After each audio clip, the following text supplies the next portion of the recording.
Season 4 for Light has been pretty, So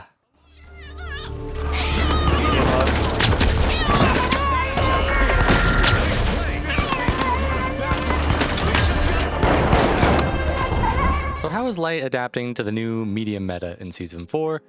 And can they even be used at higher levels of play? Well, most top players would say no. Light is basically dead this season. The class is severely struggling after the XP nerf, which was one of the only remaining viable options the class had.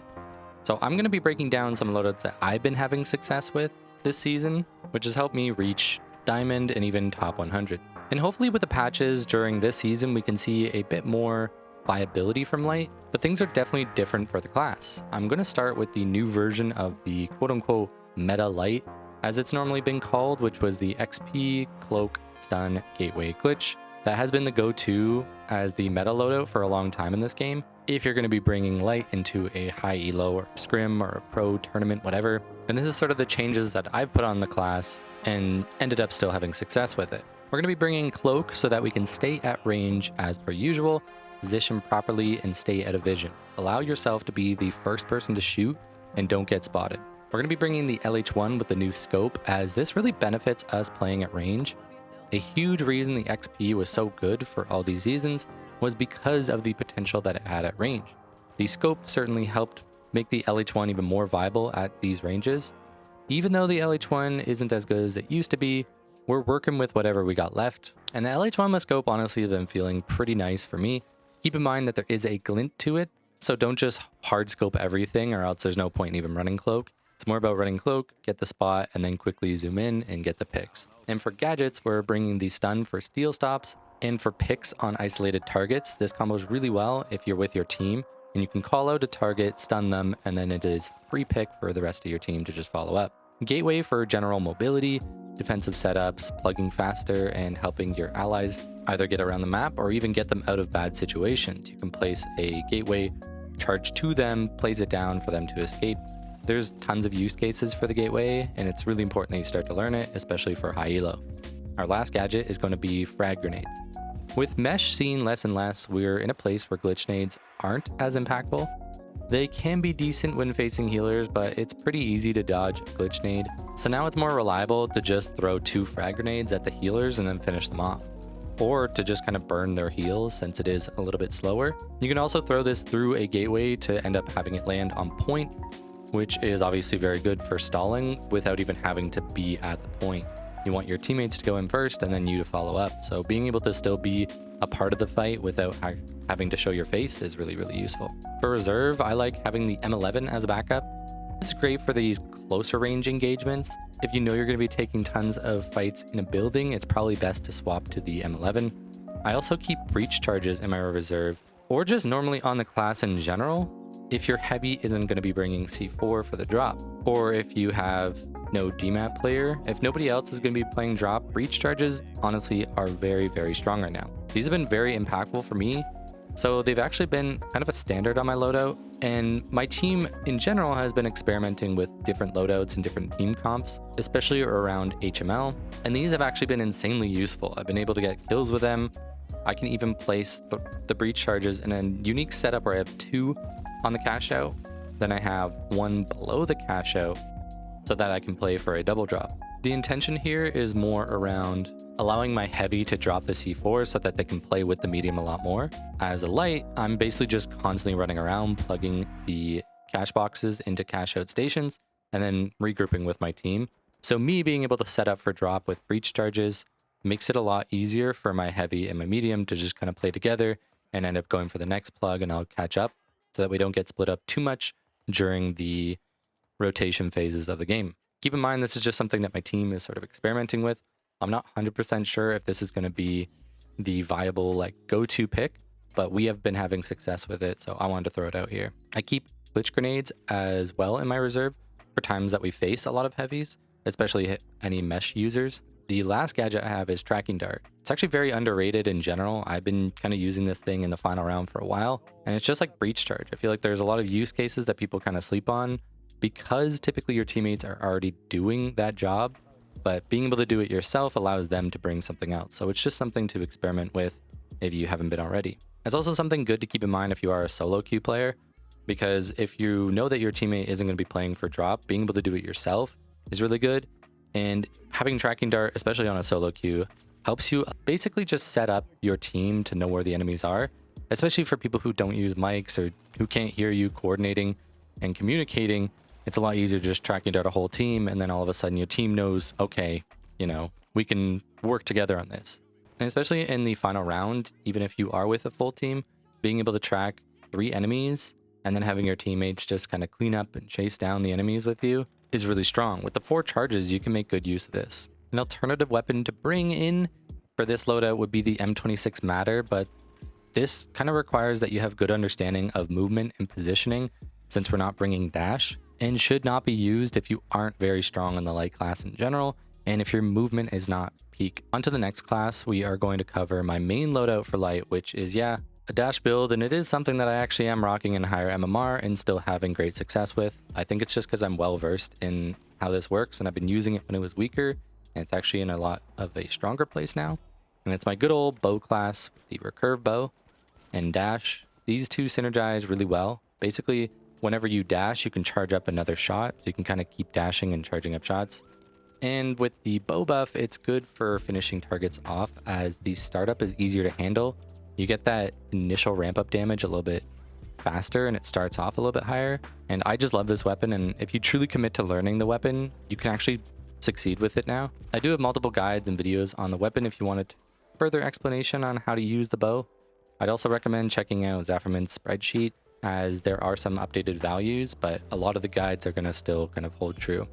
I bring the frag grenade as chunk damage before every fight, since this is incredible. It works really well with the bow, making the enemies just one less arrow needed to kill significantly decreases your time to kill. I find the bow is best with frags for this reason alone. You don't want to be caught dashing into a full team when you need 3+ arrows just to kill one enemy. But if some enemies end up just being 1 arrow or 2 arrows away from death, this makes it a lot easier to get picks and actually make an impact for your team.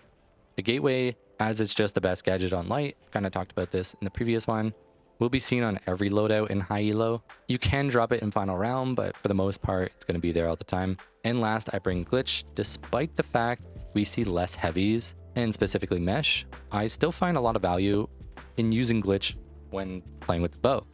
I often sit back, throw all my glitches and frags, and then dash into the fight to finish off targets. It can also help stall defibs and shields. You can also throw the glitch and frags through the gateway onto enemies as they're stealing, since your burst damage is nice, but you don't have that DPS to quickly kill somebody. So having the frags and glitch go through the gateway for your team to kind of follow up is really, really good. And if they do take any chunk damage, like I said before, it might just be 1 headshot with the arrow away from death. So you don't really need that stun in that case. Now for reserves, we're going to bring the M26 Matter. As I've just been enjoying this playstyle with the shotgun a lot. It's very good at getting the chunk damage, so it synergizes well with the rest of the playstyle of this build. It allows you to play close range a lot better, so you can actually make a bigger impact in fights as long as you are able to live. So this kind of does depend on your team comp and the map itself. The next reserve is Vanish Bomb, as this combos really well when you're using shotguns on light. Especially when you get into those close range fights, it requires some stealthiness and repositioning in order to stay alive, especially in high elo where people are very quick to chase you down when they see that you're playing light. So this helps stay alive. It also can combo well with the gateway by actually vanishing your entire team before going through it. Obviously not as useful in solo queue, as this might be harder to use, but with a coordinated team comp, which is most high elo, that is where it is really strong. Next, the breach charge. For reasons before, I've been experimenting with this and still been having high success rate, even on this loadout. The main issue for shotguns is I usually require a Vanish Bomb in order to put them to their best. And then that kind of means that we end up with Vanish, Gate, and Breach, which means we don't really have the frag grenades for the entry chunk, which I find extremely valuable to have the chunk damage from the frag grenade to combo with the kind of burst that you get from bows and shotguns. And you kind of need to end fights a little bit faster with the M26, as the DPS can be a little bit slow, and getting just a little bit of chip damage can actually turn it from 3 shots on medium to 2 shots.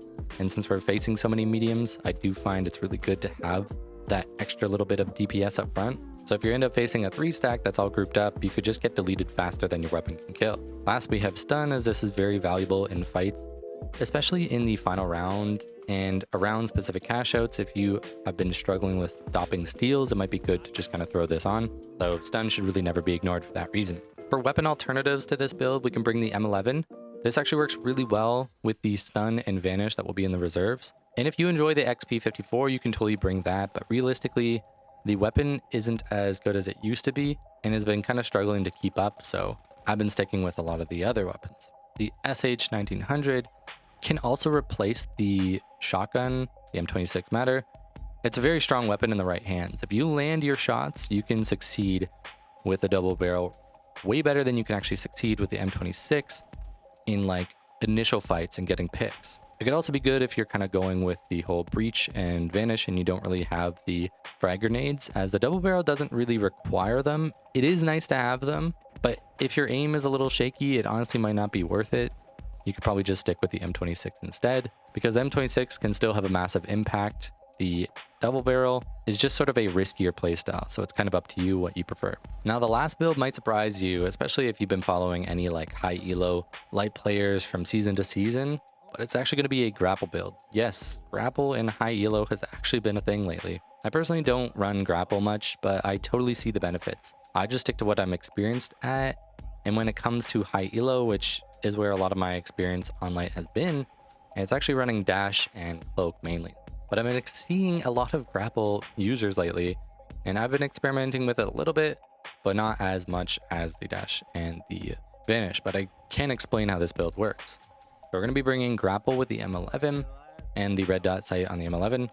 This is just a really solid combination, as you can get around the map really quickly. The grapple allows you to plug really, really fast. So basically you're going to be gatewaying the cash boxes from point to point. You're going to be grabbing them and then grappling across the map, flinging yourself, just getting those plugs, getting back to your team, going to the next, and just getting yourself around the map really, really fast with a grapple. That is kind of the entire point of this in high elo, is just about plugging. The M11 is probably one of the better weapons in the meta right now, and the red dot really, really helps it shine. We're going to pair this with the Vanish Bomb. Again, since our objective is just for plugging and getting around the map, the Vanish Bomb is just going to help us stay alive a little bit more. The Gateway, for reasons explained before, and the Goo Grenade, which can help create perches to sit on above sight, or to set up a defensive cover if you end up getting caught out, because you're more than likely not going to be with your team the entire time here. It can also help when you are trying to steal to break line of sight from the enemies who are defending. It has a lot of fantastic uses, and I find it combos quite well with the grapple. You can even throw it off of the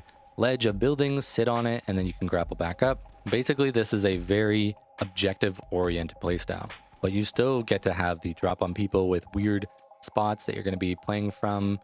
You can kind of set up weird, unexpected angles using Goo and Grapple. It's actually a very underrated playstyle. The Goo Grenade being such a unique thing here, I think a lot of people aren't actually going to be expecting it.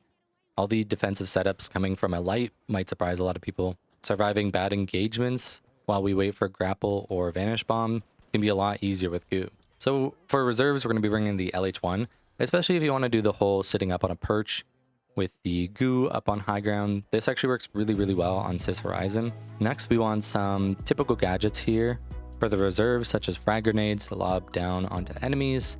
We have stun in case of steals or to get picks and reposition.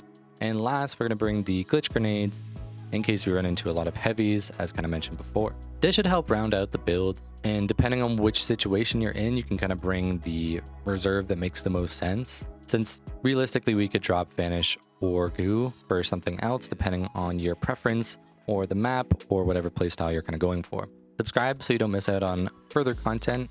I intend to explain how to use each class and higher elo, what their roles are, and how to be a valuable asset to your team. But I do want to kind of get into a little bit more of the mindset of some of these higher elo players, especially the ones that main specific roles, and kind of get a breakdown of how to be a very useful teammate, whether it's solo queue or playing with a team. Thank you to all my members. Comment below what videos you would like to see in the future. Don't conform to the meta. Enjoy yourself. It is just a game at the end of the day, and I will see you in the finals. The Kingfisher making a move, unlocking vault 4. Oh, not the double stun. Wait, you stunned him too? Yeah. Oh. Should like intensify the effect. Watch out! Over there! AC 130 about. We go again.